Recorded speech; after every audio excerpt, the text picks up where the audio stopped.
Hey there, Sam Visnick here, Release Muscle Therapy. In this video, we're going to take a look at a brand new product called the Achedaway Scraper. So we're going to review this, go through the finer points, see if it's worth buying in a few seconds here, so stay tuned.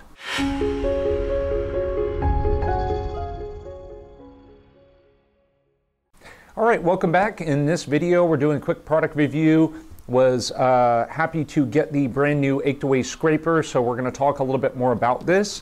Brand new product on the market. At the time that this video is released, it's probably just coming out, so I got early access to it. And it's a pretty exciting product. I think it's going to be a game changer in the scraping tool market, namely because it solves a couple of key problems that we tend to have with these tools. So Achedaway Scraper has a unique design to it, which is fantastic. It's got that classic blade that we can use for gua sha or iastm and so forth. One of the main benefits of it is the handle. The second component to it, which is something I've been looking for a long time, is some kind of handheld-based heating tool. The Achedaway tool actually has its own heat component to it with 3 different temperature settings. So as a quick review, that's what the box looks like. It's pretty small, but very, very well designed. And like I said here, there are a couple of key components out of it, which is the heat, which has 3 different levels to it. The temperatures can go as low as 104 degrees, the mid-level is 113 degrees, and the high level is 122. So a lot of different options for temperature settings. So let me go through a couple of key components here when it comes to scraping that I tend to have an issue with. One of the issues that over the years I've used a lot of different scraping tools, and most of them have these kind of finished chromoly type features to it, which is very slick. And one of the primary complaints that I've had with these tools over the years is that as you use lubricant, depending on what kind that you use, but usually when you're using iastm, you're using a petroleum-based kind of lubricant so that we don't cause damage or too much stress to the skin. I have a tendency to use Albaline, which is very cheap and it works fantastic. But once you put that stuff on your hands, it's like slick show here. So your hands are sliding all over the place, and in order to hold a tool like this, it already takes a good degree of muscle contraction just in the fingers because it's so small. I have a very large hand. So in holding that thing, first of all, I have to grip harder because of the lubricant that's on the tool, and 2, because it's so small, oftentimes your hands are going to get tired with doing a repetitive kind of scraping activity, not so much with large strokes, but on those small refined strokes. So that problem has been no quality grip aspect to these tools. So the Achedaway tool has fixed that with more of a plastic handle here, but also it has ridges on this. So this is, even though you're going to get lubricant on this, it is far easier to hold because number one, it's a larger grip. So you can grip onto it just like this. You can see that it's kind of an offset triangle, not a perfect triangle. So you've got a smaller side and a wider side. So it's going to be way easier right off the bat holding this thing when you're applying the therapy. Less hand fatigue, big deal. Second of all, like I said, don't have the chrome-based finish on that side. So that is a huge benefit. The other thing that we're looking at is the kind of corners that you have. So a lot of these tools have been made to have a lot of different types of options on them, which is completely fine. But as always, it's tough to find one tool that's going to work for every single application. So what I was looking for is something in particular that's going to work some of the larger aspects of the body, the quadriceps, the IT bands, the hamstrings, etc. in the back. So a lot of times we defaulted to using a tool like this, which is much larger, and it's easier to hold, but you can do these long scraping or strokes. The challenge here is that the surface on this one does not have a sharp blade finish, it's more rounded. So in this, we're not going to get that skin grabbing feel that we want, as we're going to get with a tool that's designed more with a blade, which tends to type of yank or tease on the skin with a little bit of lubricant. Now again, if you don't use a lot of lubricant, you're going to get a lot of skin pulling with this, but it's harder to really catch the skin because of the rounded finish on this. Again, it's okay as a tool, but just looking for different types of options. So the Achedaway has solved that problem. We've got the blade kind of handle here. It's not too sharp. It's certainly sharper than a tool like this, okay? but easier to hold on with two hands here, and it's got that blade so that we can do that scraping based activity without too much fatigue, and we get multiple uses out of it. This is only good for a few things, okay? So that's what I like about that. The different types of edges you have on there, you have two. You have a more almost 90-degree angle one with a slightly rounded edge, and this one has quite a larger beveled edge to it as well. So the outcome here is to be able to use it on multiple areas. If you need that more 90-degree angle to get into small places, hands and so forth, and of course that larger beveled area, which is going to be more multi-use for different types of areas and into the corners of the neck and so forth. So it's got that feature as well. Now, when it comes to using this tool in particular, and if you're going to use it on yourself, the battery settings and how long it lasts and so forth isn't a huge concern, but in the clinical setting or professional setting, it'll be a little bit different. Right out of the box, the charging time on this thing, it already had a charge when I received it, so I was able to start using it right away, so that's always fun. Hate to get a new product and have to charge it right from the get-go.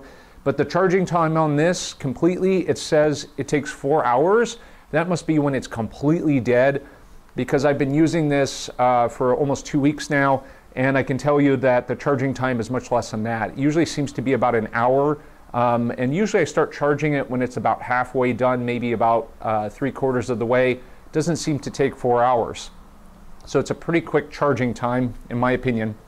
And the usage time says it's about 2 hours. So again, I'm not really sure on that. I haven't taken it from a full charge all the way to dead empty. I'm one of those people where you see those, you know, there's two types of people in the world. Do you fill up your gas tank halfway, or do you fill it up when it's completely empty? And I usually fill it up at half because I want it always ready to go for the next client. So I tend to make sure at 50% of the way I tend to charge it. The charging option here, pretty straightforward. You get one of these USBs. So the USB, this piece goes right into the side of the unit, and you could just link that right up. In my office, I have USB chargers, so this is no big deal. It does not come with the outlet for the wall. So if you have an Android phone or an iPhone, iPad, etc., which most people do these days, you'll just have to use that charging outlet to plug that in so that you can charge your unit. Okay, but again, pretty straightforward. So let's talk about the heat option now. Now the heat option is something I've been looking for a long time. I've been looking for a tool that can be handheld that I could use to heat and warm up tissues prior to therapy work. Now I used to use a hydrocollator. That's one of those big tanks with heat packs and water and so forth, but that just oftentimes became messy in my office and dealing with the water and so forth, so it just became a bit cumbersome. So I was looking for something that was handheld and could not find anything. So funny enough, Achedaway came along and they had a solution for that, which is awesome. So like I said, there's the 3 settings on there. I talked about this at the beginning of the video: 104 degrees, 113, and 122. Now I find that a lot of people will have challenges with that cold metal feeling right from the get-go. Some people do not like that, and it causes a guarding response a little bit because the tool is cold, and then it takes a few moments to actually get acclimated to it as we develop friction on the skin. So one of the nice components there or features is having the tool already warm and ready to go before you make contact with the skin, which is great. And it only takes, I would say, about 15-20 seconds for it to heat up when you first turn it on. So when you click it on, the first setting right off the bat is going to be the lowest end. It's 40 degrees Celsius. And it starts vibrating. So it does have a vibration feature to it as well, which is nice for that novel stimuli of not only scraping, getting heat, and also getting the vibration while you're at it. So just in the time I've been talking right now, it is already quite warm and it is ready to go. So when I put that on the skin, it's not cold. It feels great.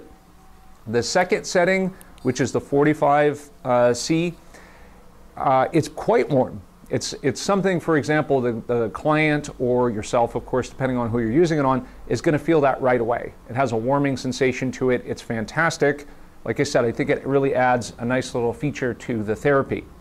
Now, it's not too hot or uncomfortable. Achedaway says in the instructions, especially when you do get up to the 50C level here, it's not something I would leave in one spot.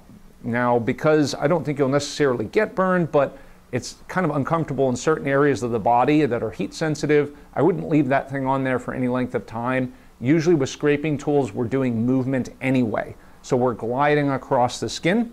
But I found that, for example, on average, I'm using the 45, the mid-level, pretty much most of the time in terms of heat. I don't turn it all the way up to the top because I find that we may not even need that. But that's something to experiment with, of course, on different areas of the body.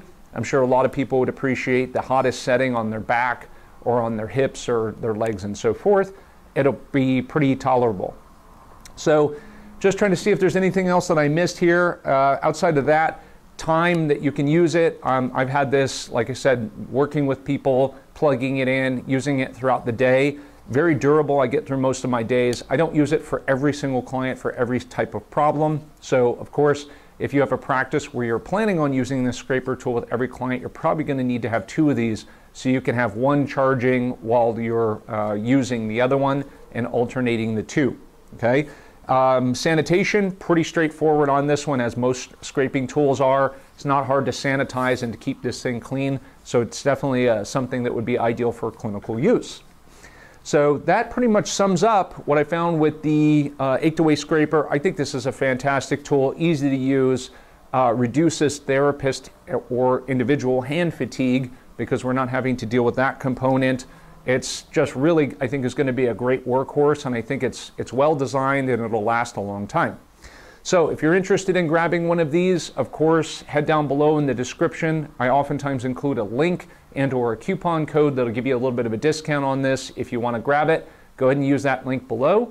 If you have any questions on this, feel free to comment below. Or of course, with all of my videos, please feel free to like and to subscribe to the channel so you can get access to future reviews on awesome products like the Achedaway Scraper. Sam Visnick here. Thanks for watching.